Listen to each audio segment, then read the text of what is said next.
Da comienzo en Radio María Yucat. El Catecismo para Jóvenes explicado por el Obispo de San Sebastián, Monseñor José Ignacio Munilla.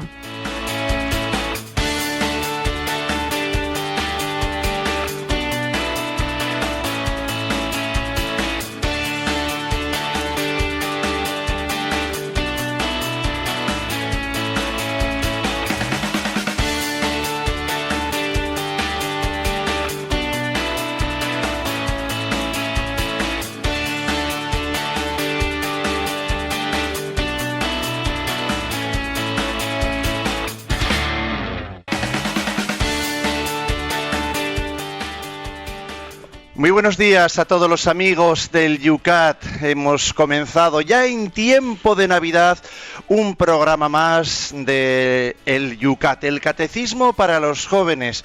Hemos celebrado la Nochebuena, hemos comenzado a celebrar la Navidad, porque son 8 días, como bien sabéis, esa octava de Navidad. Lo hacemos aquí en San Sebastián con 9 grados. ¿Cómo están las cosas por Madrid, Cristina? Como siempre, un tiempo más fresquito, 2 grados, Padre Esteban. Y José Ignacio, la temperatura de esta octava poco a poco, paso a paso, irá creciendo. Bueno, la verdad es que la liturgia es sorprendente cuando al día siguiente del nacimiento de Jesús nos pone como primer fruto del nacimiento de Jesús el martirio de San Esteban, el protomártir. Por cierto, felicidades, Esteban.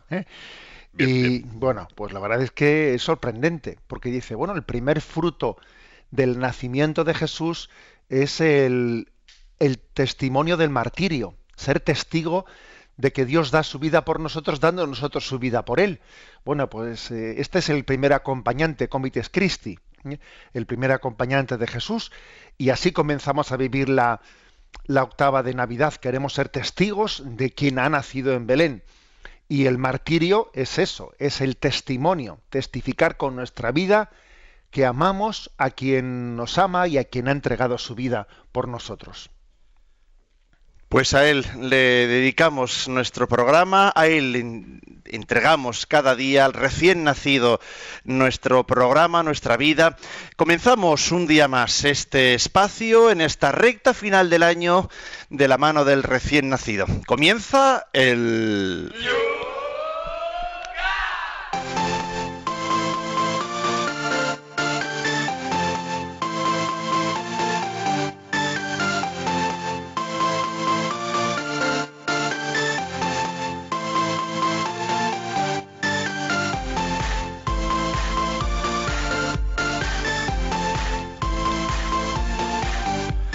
Comenzamos el programa, como todos los días, mirando a lo que esta vez con un puente un poquito más grande. El viernes pasado aquí en Antena comentábamos, era el punto 114. ¿Qué papel tiene el Espíritu Santo en la vida de Jesús?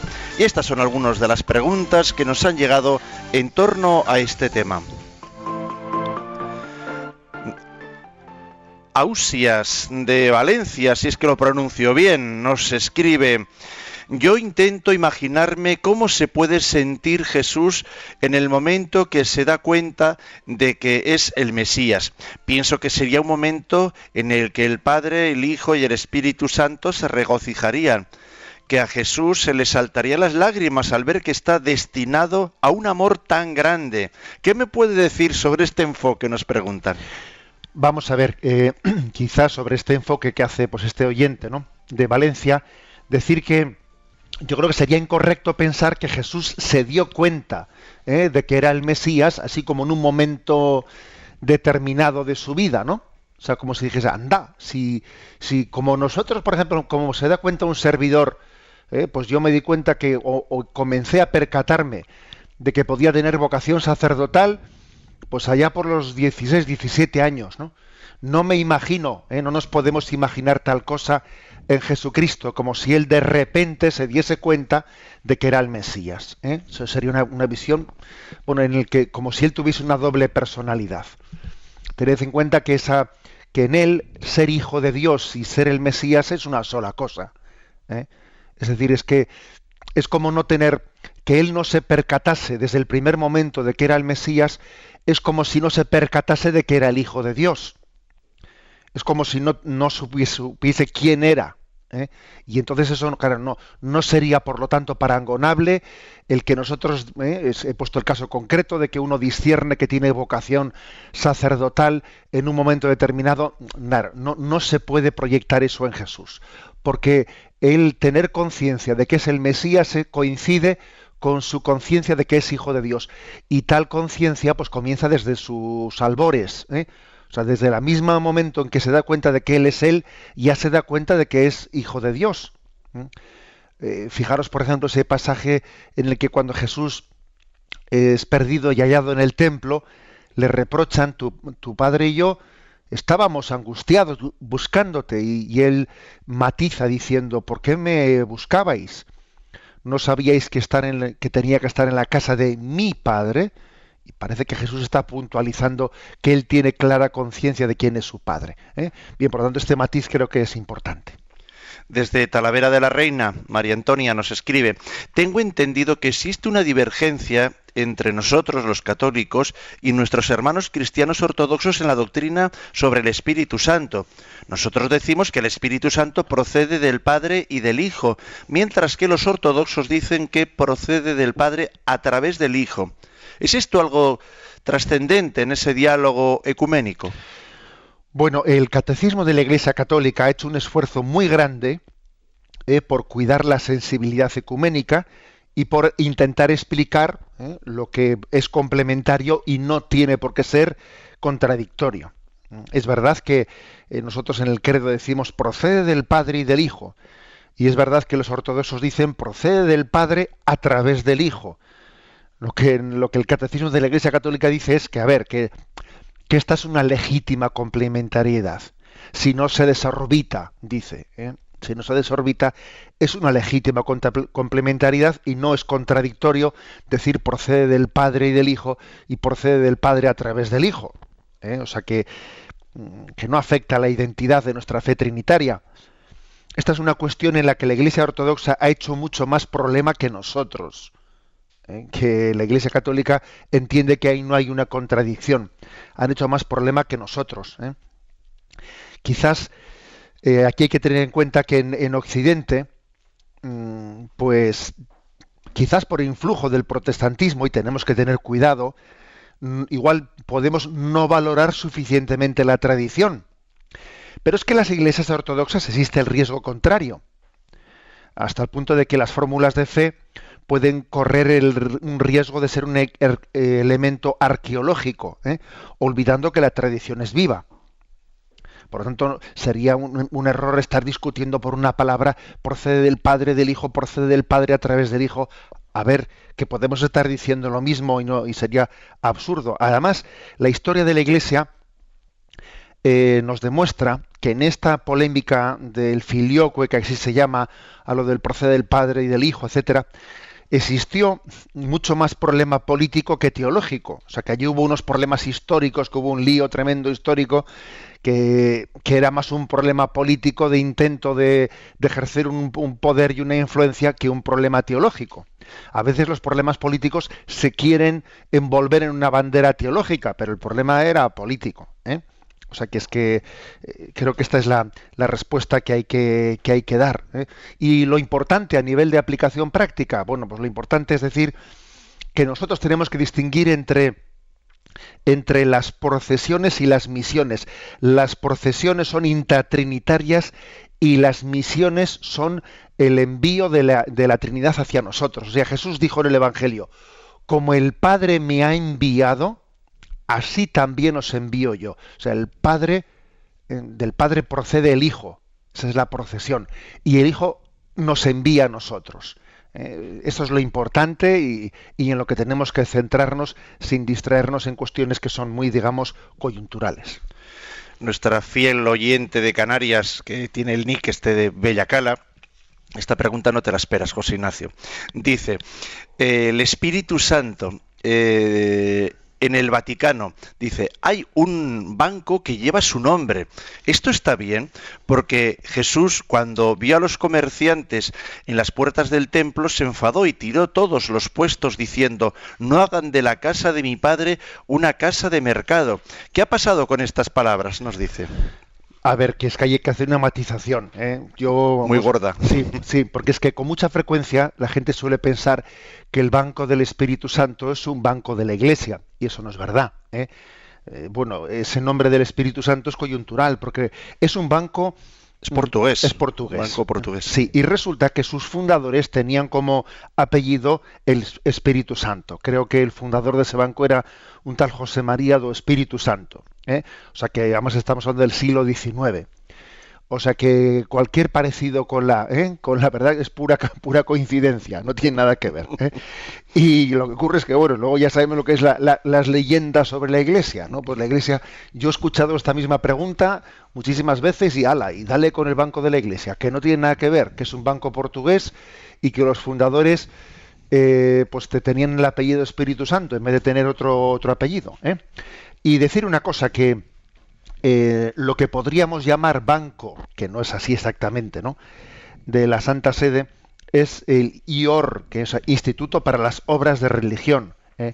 El IOR es el Instituto para las Obras de Religión, conocido popularmente como Banco Vaticano, que es una institución de la Iglesia Católica, pues que tiene como director un comité de cardenales, ¿no? Y en última instancia la Santa Sede, que obviamente, claro, también la Iglesia, para llevar adelante sus obras de evangelización, necesita tener, o sea, encauzar los medios económicos, ¿eh? Porque ya sabemos que la palabra de Dios no tiene precio, pero su predicación tiene unos costes. O sea que, obviamente, los medios económicos y la forma de organizarlos son necesarios, pero es el IOR, Instituto para las Obras Religiosas, a través del cual pues la Santa Sede suele encauzar, ¿no?, encauzar el tema. Ni siquiera el Banco Ambrosiano, que del cual también se ha hablado tanto. El Banco Ambrosiano era un banco en el que la Iglesia tenía una participación, pero no era un banco de la Santa Sede. Vamos con el punto siguiente, el 115, que decía: ¿bajo qué nombres y símbolos se muestra el Espíritu Santo?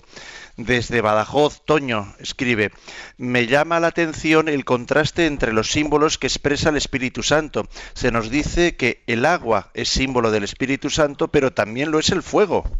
Pues sí, bueno, la verdad es que el Espíritu Santo es un misterio que nos supera, y como dijimos en el programa anterior, las imágenes sobre el Espíritu Santo son muchas y diversas y muy complementarias, ¿no?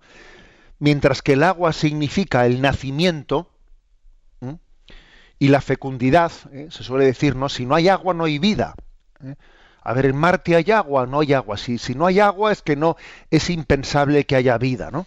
Mientras que el agua significa el nacimiento y la fecundidad de la vida dada en el Espíritu Santo, el fuego simboliza la energía transformadora, en los actos del Espíritu Santo.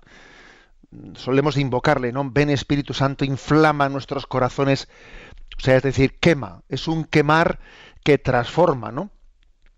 Abrasa, la palabra del profeta Isaías abrasaba como una antorcha, ¿eh? Juan el Bautista anunció a Cristo como el que bautizará con el Espíritu Santo y fuego. Él os bautizará con fuego, ¿eh?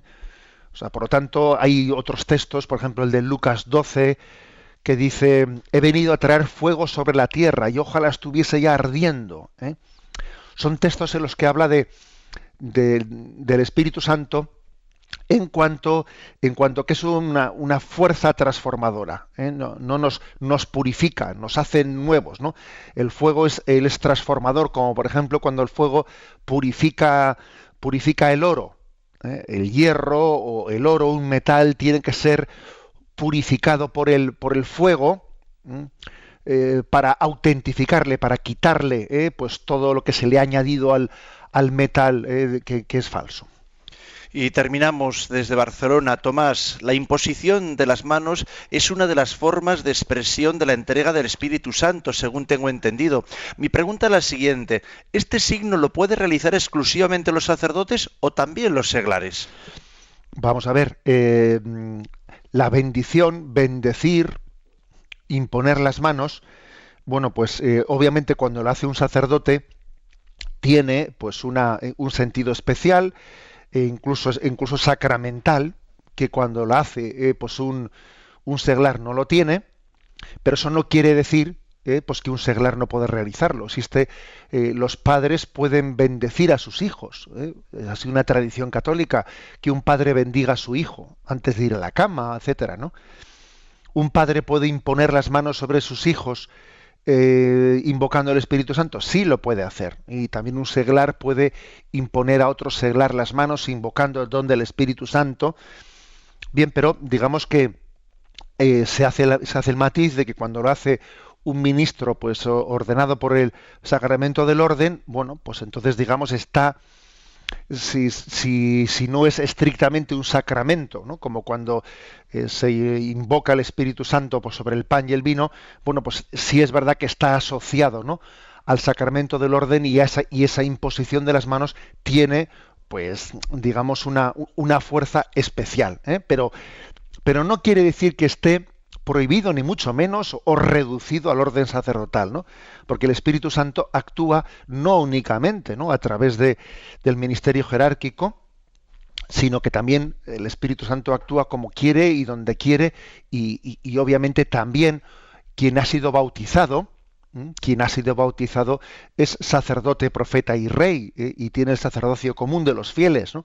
Y por lo tanto la imposición de las manos y la bendición que él realiza también es sacerdotal en este sentido, del sacerdocio común de los fieles.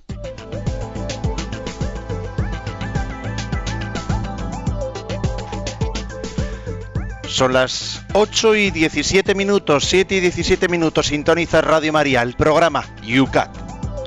Abrimos nuestro espacio en el cual vamos a plantear el punto para el programa de hoy. Arrancamos con el número 116 del Yucat. 3 queremos hoy explicar, a ver si somos capaces. ¿Qué quiere decir que el Espíritu Santo habló por los profetas? Vamos a ver, el 116 responde a esta pregunta diciendo: ya en la antigua alianza, Dios colmó a los hombres y mujeres con el Espíritu Santo, de modo que alzaran su voz en favor de Dios, hablaran en su nombre y prepararan al pueblo para la llegada del Mesías. En la antigua alianza, Dios escogió hombres y mujeres que estuvieran dispuestos a dejarse convertir por Él en consoladores, guías y amonestadores de su pueblo. Fue el Espíritu de Dios el que habló por boca de Isaías, Jeremías, Ezequiel y los demás profetas. Juan el Bautista, el último de estos profetas, no solo predijo la llegada del Mesías, se encontró con él y lo proclamó como el liberador del poder del pecado. Bueno, por lo tanto, el Espíritu Santo habló por los profetas. Nos suena esa expresión que dice oráculo del Señor a mi Señor. Esa expresión de oráculo de Yahvé, era una expresión que solían pronunciar los profetas cuando eran conscientes de que estaban siendo movidos por el Espíritu Santo para hablar. Oráculo del Señor a mi Señor. Los profetas decían: no hablo en nombre propio, hablo movido por el Espíritu, oráculo de Yahvé. Eso no quiere decir que los profetas, cuando eran inspirados por el Espíritu Santo, en ese momento ellos tuviesen que ser siempre conscientes de que el Espíritu Santo en este momento me está inspirando. No, en el fondo lo que hace distinguir que una palabra sea inspirada por el Espíritu Santo no es que el que la pronuncia, el profeta, diga en este momento sí, en este momento no, me mueve el Espíritu, no me mueve el Espíritu. No, no es así eso. Sino lo que distingue lo que es palabra de Dios de lo que no es que la propia Iglesia, a lo largo de su historia, de su tradición, reconoce en ese libro sagrado de ese profeta, reconoce la inspiración del Espíritu. Es la tradición de la Iglesia la que reconoce la presencia del Espíritu. Pero bueno, pero sí es verdad que nos ayuda a entender qué es la inspiración que recibieron los profetas, el hecho de que ellos en muchos momentos tuviesen esa consciencia, ¿no?, de decir oráculo de Yahvé. En Yahvé me mueve a decirte esto. No hablo en nombre propio, soy movido por el Espíritu. entendamos una cosa, ¿no? No es movido por el Espíritu como diciendo, a ver, yo aquí soy una persona como si Dios moviese mis labios únicamente. No. La experiencia nos dice que Jesús, perdón, mejor dicho, que el Espíritu Santo movía la vida de los profetas. Les llevaba a convertirse. Les llevaba a poner toda su vida patas arriba. No pensemos que era como un profesional o un funcionario que tenía su vida y se dedicaba y su profesión era hacer de altavoz de Dios. No, no. No es que Dios moviese sus labios. Es que los profetas eran hombres que fueron instrumentos del Espíritu para ser signos vivos con su vida. Los profetas, como Jeremías, etcétera, fueron perseguidos, fueron encarcelados. Su vida fue un cierto tormento. Muchos de ellos, ser profeta de Dios es que te traía muchos problemas, ¿no? Hay momentos en los que Jeremías se quiere, entre comillas, escaquear. Mira, que es que ser profeta tuyo, Señor, es que trae muchos problemas.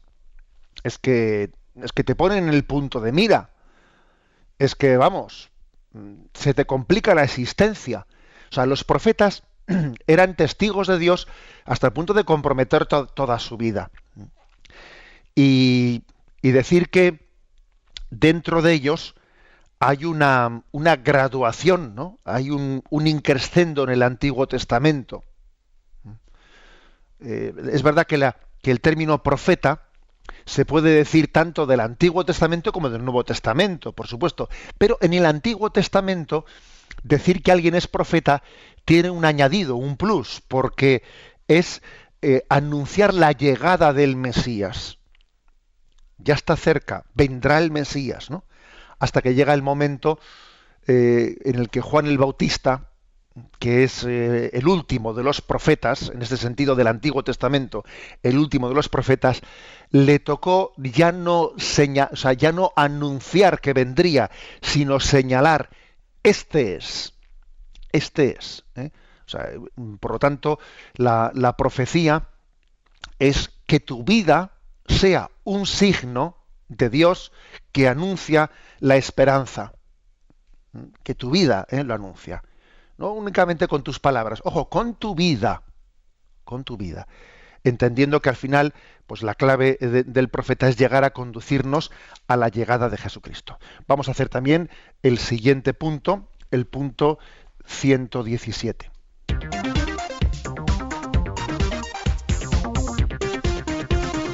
El punto 117. ¿Cómo pudo el Espíritu Santo obrar en, con y por María?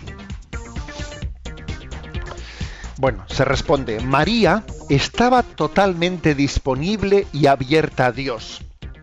De este modo pudo convertirse por la acción del Espíritu Santo en Madre de Dios y como Madre de Cristo también en Madre de los cristianos y más aún de todos los hombres.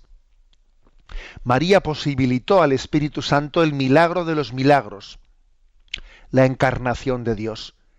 Ella dio su sí a Dios. He aquí la esclava del Señor, hágase en mí según tu palabra. Confortada por el Espíritu Santo, estuvo con Jesús a las duras y a las maduras, hasta la cruz. Allí Jesús nos la dio a todos como madre. Bueno, ha hablado en el punto anterior del Espíritu Santo y los profetas, y ahora habla de María. ¿María es también profeta?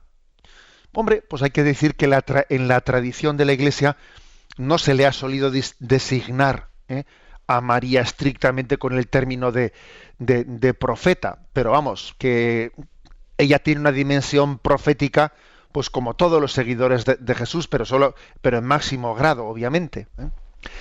Lo importante, lo que más subrayamos de ella, es el hecho de que el Espíritu Santo ha obrado en ella por su disponibilidad, por su docilidad a la palabra de Dios. Es decir, que la obra del Espíritu Santo en ella ha comenzado con su santidad. O sea, acordaros de que María ha sido elegida inmaculada en virtud de que iba a ser elegida como para ser madre de Dios. Luego, en ella, alguien podría hacer la siguiente pregunta, perdón. A ver, ¿la santidad de María es un mérito de María o es una elección del Espíritu Santo? A ver, no hagamos nunca esa pregunta, porque es que esa pregunta se puede hacer de todos nosotros. Es que las dos cosas coinciden.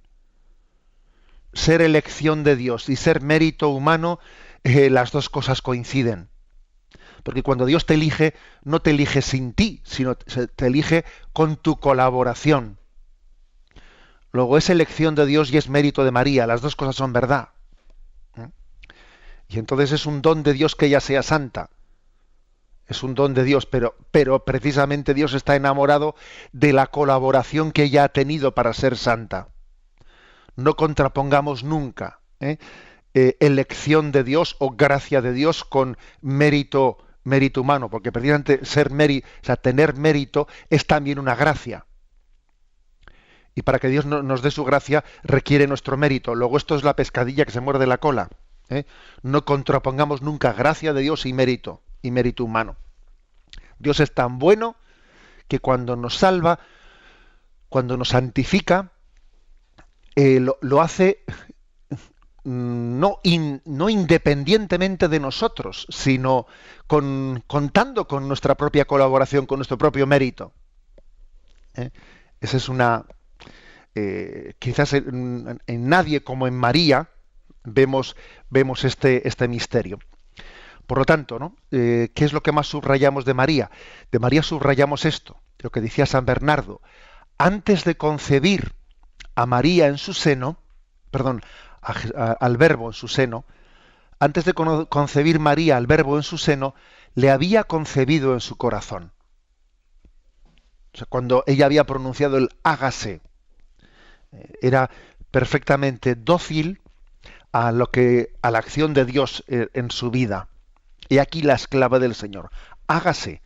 Quizás podríamos decir que María aquí nos da como una especie de resumen de la espiritualidad. Hágase. Escuché yo en un retiro la siguiente explicación de que la historia de la salvación se reduce a la palabra hágase. Dios dijo, hágase la luz, hágase el mundo. La existencia fue un hágase. Existimos, el mundo existe a partir de la nada porque Dios dijo hágase. Y no únicamente eso, sino que no es únicamente la creación, sino la redención. Dios vino al mundo porque María pronunció hágase. Y Jesucristo redimió el mundo porque pronunció en la cruz que se haga también la voluntad del Padre. Todo está cumplido, hágase. Y ahora cada uno de nosotros tiene que pronunciar su personal y particular hágase en su vida, aceptando la voluntad de Dios, abrazando nuestras cruces. O sea, es decir, que la clave de la salvación está en el hágase. El que Dios pronunció para crear el mundo. El que María pronunció para acoger el plan de Dios de salvación. El que el propio Jesucristo pronunció, ¿no? Cuando entró en el mundo, el Verbo dijo, aquí estoy para hacer tu voluntad. O sea, hágase. Y cada uno de nosotros tiene ahora que personalizarlo. Ya no vale que lo dijese María, ya no vale únicamente que lo dijese Jesucristo. Yo tengo que hacer míos el hágase redentor de Cristo, teniendo a María como modelo que me enseña también a decir hágase. Bueno, pues esto es lo que nosotros veneramos, ¿no? Especialmente en María. Su docilidad al Espíritu Santo, su docilidad a la acción de Dios en su vida. Ser cristiano quiere decir hágase, decir que se haga la voluntad de Dios. O sea, eso es ser cristiano. Por eso en el Padre Nuestro decimos hágase tu voluntad. Es que rezar bien el Padre Nuestro es imitar a María. Rezar bien el Padre Nuestro es imitar a Jesucristo a través de María. Es que daros cuenta de que es que al final la mayor colaboración que nosotros podemos tener con Dios es no estorbarle. O sea, decir que sí a sus planes. Esa es la mayor colaboración. A ver, vamos a hacer un plan a medias, pero ¿cómo que un plan a medias? Mira, colaborar con Dios es decir sí a su voluntad. Y esto es lo que nos enseña María, que María es la escuela del sí, la escuela de la acogida a la voluntad de Dios.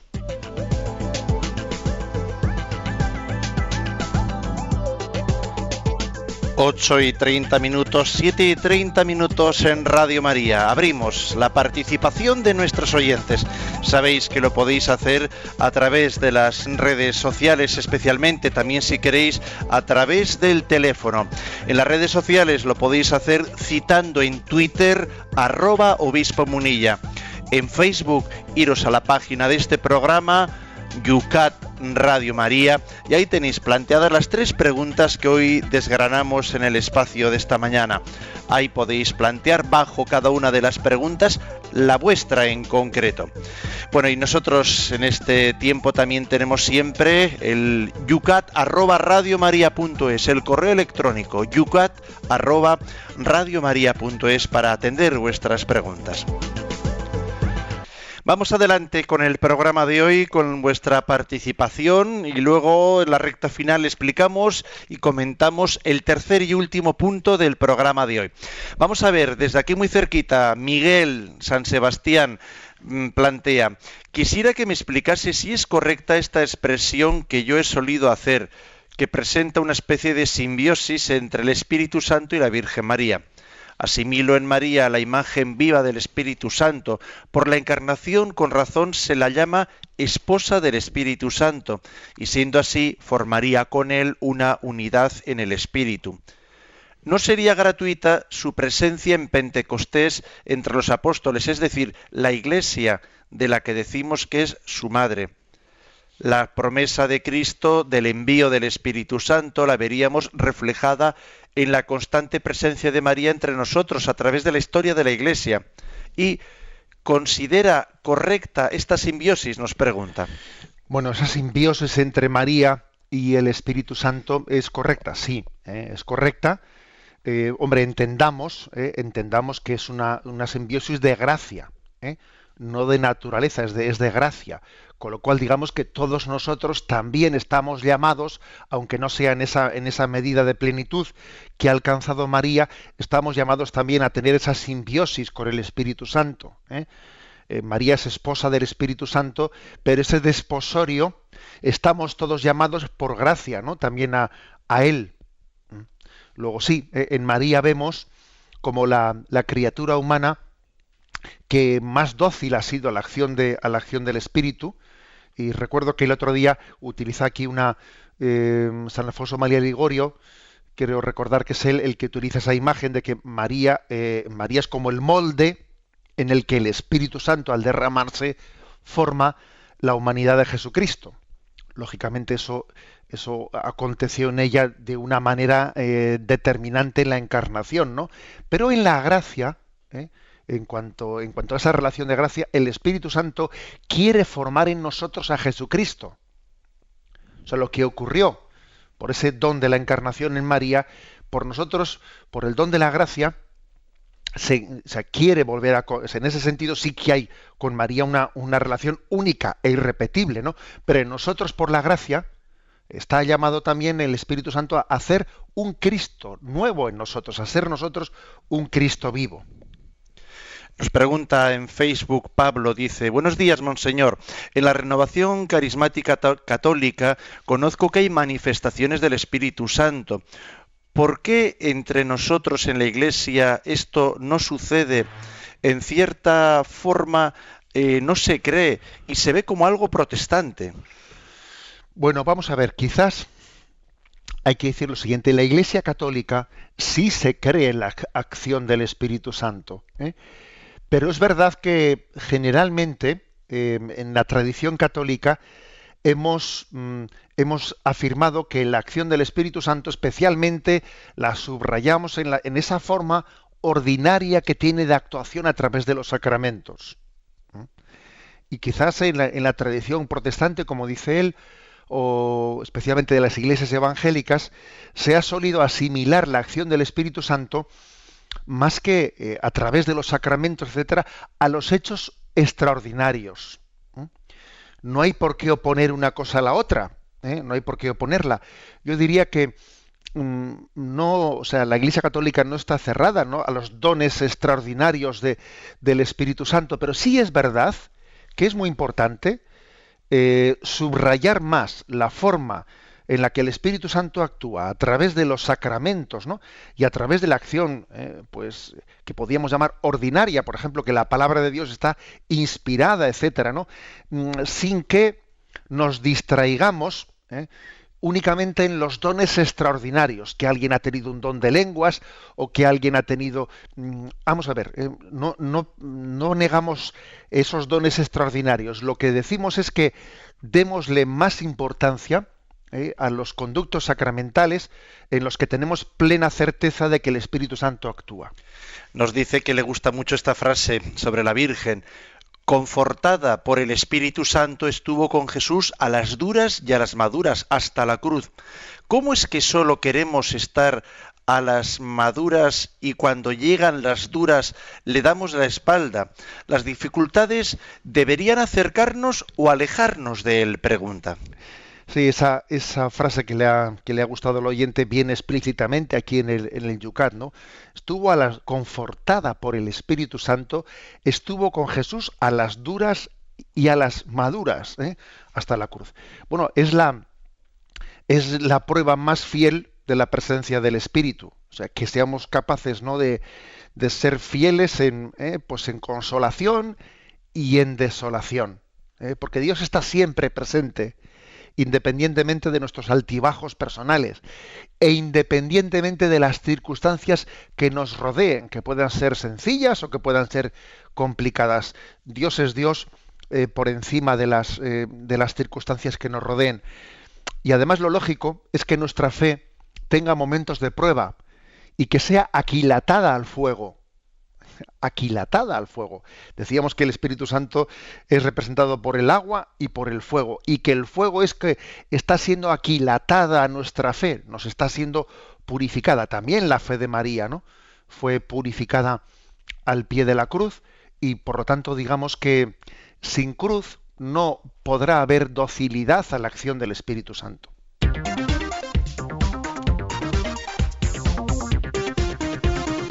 Continuamos adelante en el Yucat, cuando son las 8:42, 7:42, para todos los que nos escucháis desde las Islas Canarias.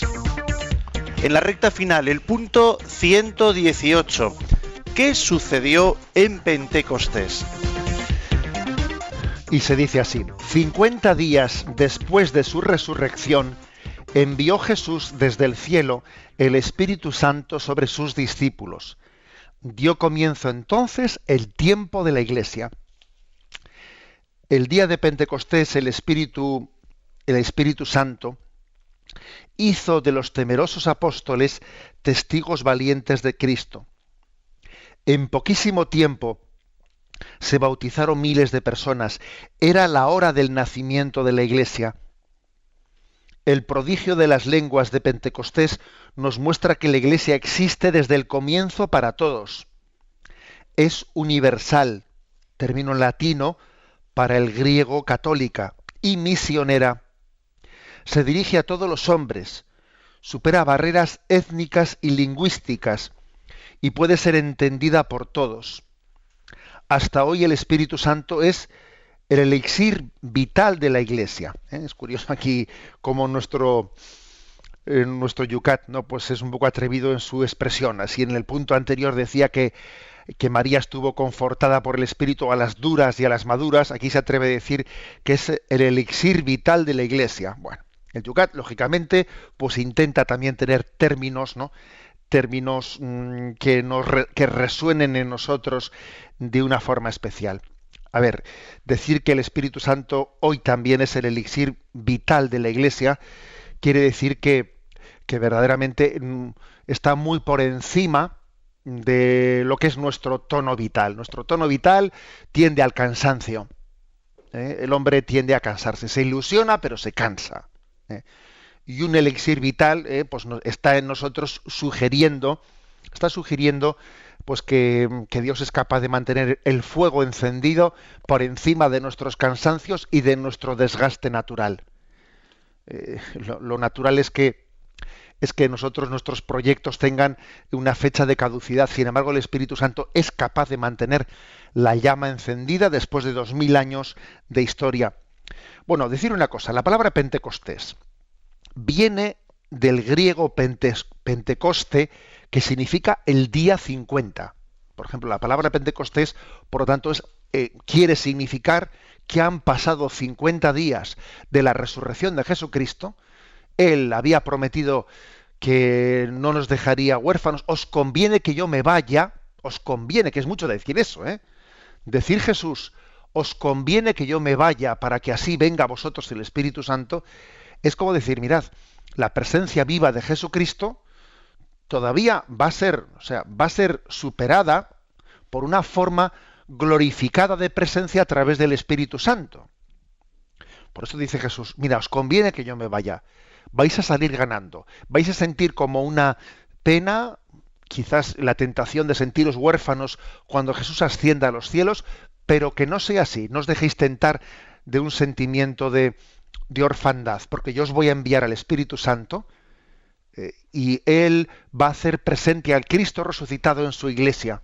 Yo estaré con vosotros todos los días hasta el fin del mundo, especialmente pues por esa presencia del Espíritu Santo. Y aquí lo primero que aconteció en Pentecostés. Se tradujo inmediatamente esa efusión del Espíritu Santo en Pentecostés en un cambio interior en los apóstoles. Un cambio interior que hay que decir que eran temerosos, eran inseguros, y eso que estaban con Jesús, pero tenían dudas. El mismo Jesús, cuando asciende a los cielos, dice que algunos se arrodillaron, otros dudaban, no sabían si adorarle. O sea, mantenían dudas dentro de ellos, aun estando Cristo resucitado junto a ellos. Por eso dice, os conviene que yo me vaya, porque vendrá el Espíritu y terminará por decantar vuestra fe. La decantará positivamente, ¿no? Entonces, aquellos que eran temerosos, que eran cobardes, se hicieron apóstoles valientes, testigos valientes de Jesucristo.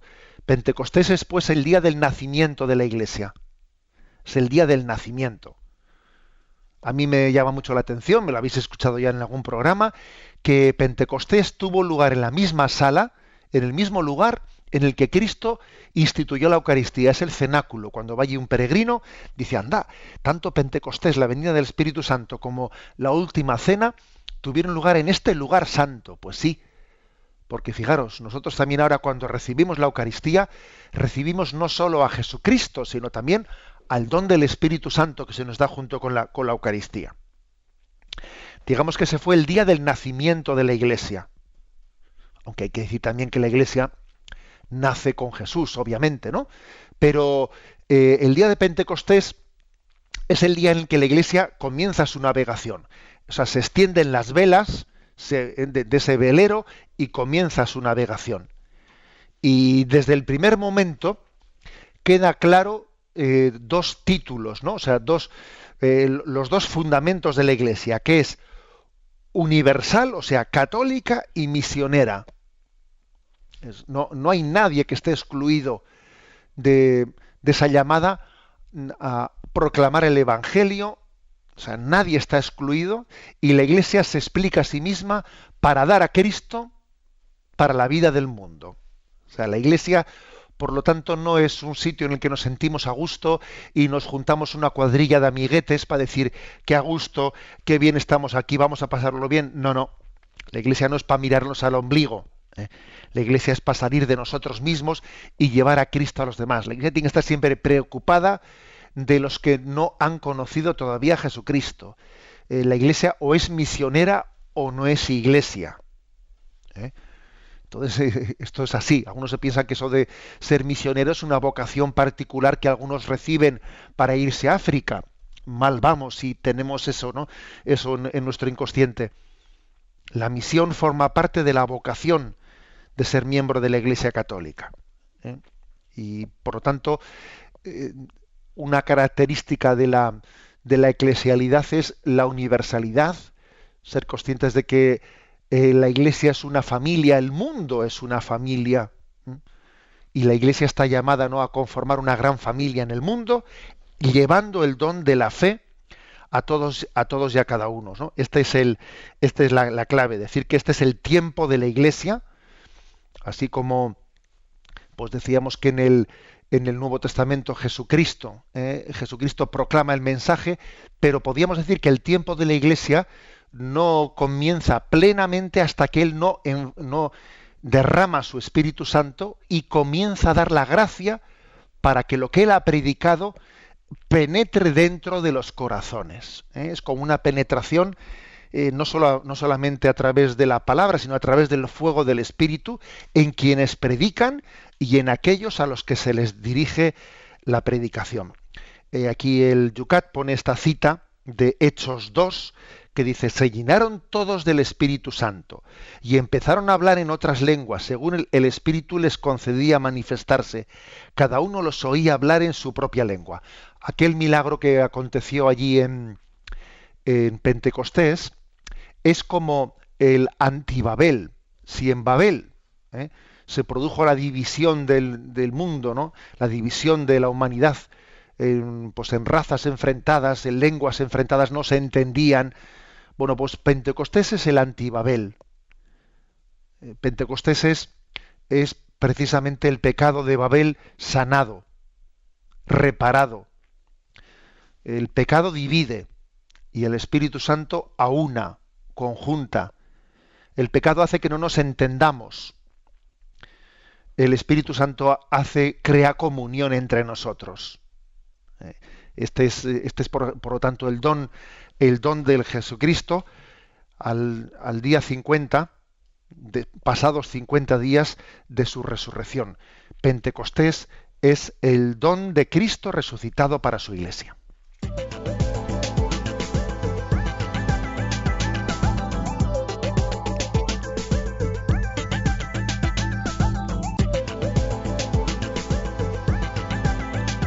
Pues vamos nosotros también ahora en estos últimos minutos del programa a atender vuestras preguntas que en el día de hoy, José Ignacio, están nuestros oyentes, se cambian sin duda los hábitos. Es una semana como muy especial. Algunos, igual que son oyentes habituales del programa, los mismos lo tenemos hoy esta semana durmiendo un poquito más, si es que no tienen trabajo, pero también estoy viendo que hay al revés, otros que no lo son, que habitualmente no pueden escucharnos, también en estos días se están sumando. En concreto, estoy viendo que en yucat@radiomaria.es nos escribe Cipriano, dice: buenos días, os envío este mail desde Jaén. No puedo escucharos habitualmente por razones de trabajo, pero hoy que puedo he leído el Yucat y en este miércoles mi pregunta es la siguiente: el misterio de la encarnación de Dios con María y José, la decisión de María, hágase en mí según tu palabra, ¿fue una decisión como la que tenemos las personas libres y pecadoras como nosotros? Sí, sí, es una decisión libre y es una decisión que desde toda la eternidad Dios la ha preparado. Esta es la clave, ¿no? Nosotros tenemos un cierto lío a la hora de ver cómo integramos nuestra libertad con el designio de Dios. Porque decimos, a ver, si era un designio de Dios, entonces María no era libre. Es que mira, nunca somos tan libres como cuando somos movidos por el designio de Dios. Libertad del hombre no es que Dios no intervenga. No. La libertad consiste precisamente en colaborar personalmente, ¿no?, y conscientemente en el querer de Dios. O sea, entonces la respuesta es, a ver, pues esa llamada del arcángel a la Virgen María para que respondiese su hágase era un designio de Dios desde toda la eternidad y al mismo tiempo era pues una colaboración libre por parte del hombre. En este dar Dios y nosotros colaborar, a veces me habéis escuchado me habéis escuchado aquí algún ejemplillo, y los ejemplillos son intentos de explicación. Y recuerdo que a la hora de hablar, a ver, el mérito del hombre y la gracia de Dios, se me ocurrió a mí poner el ejemplo de que cuando íbamos a la iglesia de pequeños y nuestros padres nos acompañaban, nuestros padres, pues cuando pasaban la bolsa para echar para echar la ofrenda, nuestros padres nos solían dar una moneda para que nosotros la echásemos a la bolsa. Entonces, claro, uno dice, a ver, entonces esa limosna que has echado, ¿qué es? ¿Es mérito tuyo o es gracia de tu padre? Mira, las dos cosas.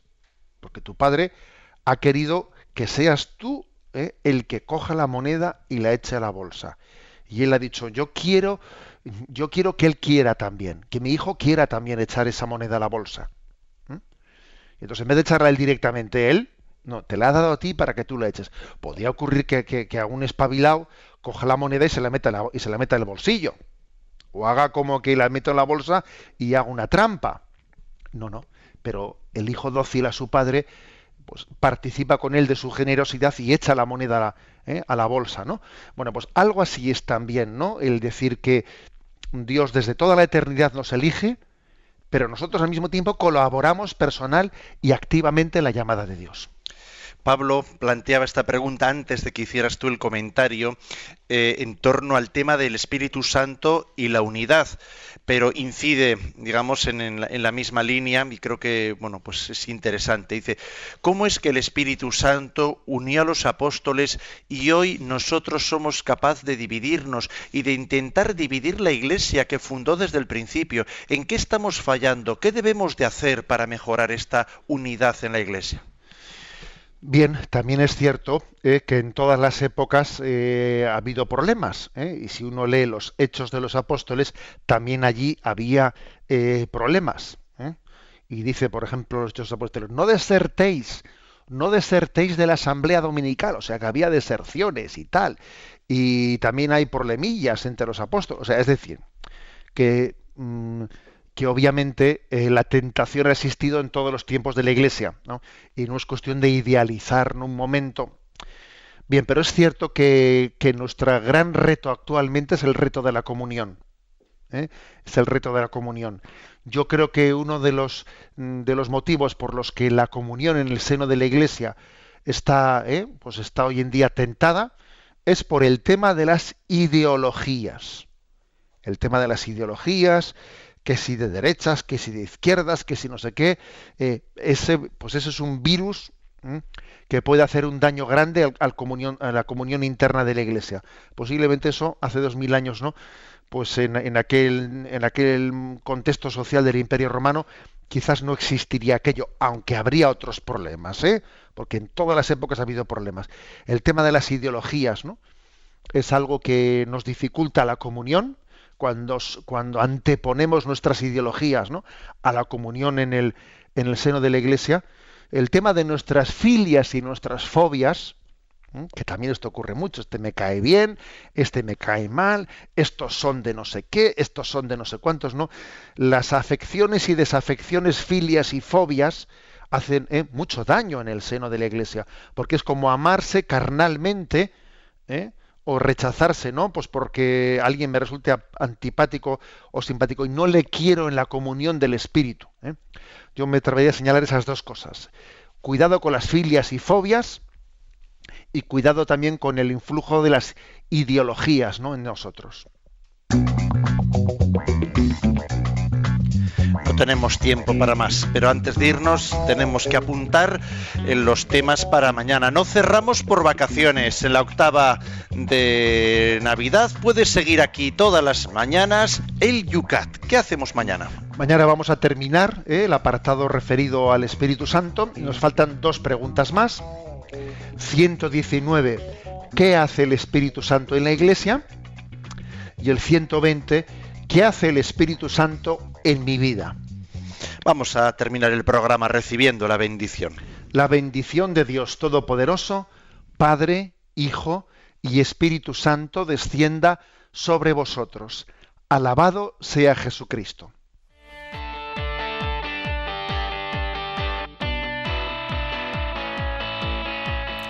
Finaliza en Radio María Yucat. El Catecismo para Jóvenes explicado por el Obispo de San Sebastián, Monseñor José Ignacio Munilla.